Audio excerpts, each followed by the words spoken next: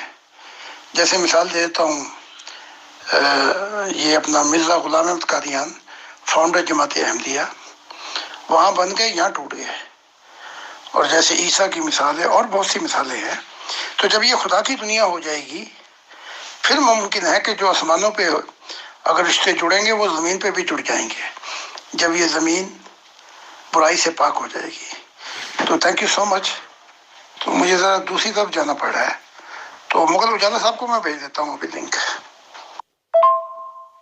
Thanks, جزاک اللہ سر, آپ تشریف لائے اور سوال و جواب کی نشست لی.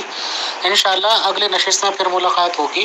اور ظاہر سی بات ہے کہ آپ کی بات سے ٹوٹل نتیجہ یہی نکلا کہ آسمان پہ کیا ہے, پہلے کیا ہے, وہ سب باتوں کو چھوڑیں, اور جو یہاں پہ موجود ہے پریکٹیکلی یہاں پہ شادی ہوتی ہیں یا ہو جاتی ہیں یا ہو سکنے کی امیدیں ہیں, وہی برحق ہے, وہی حق ہے, وہی سچ ہے. بہت شکریہ اور جزاک اللہ محترم.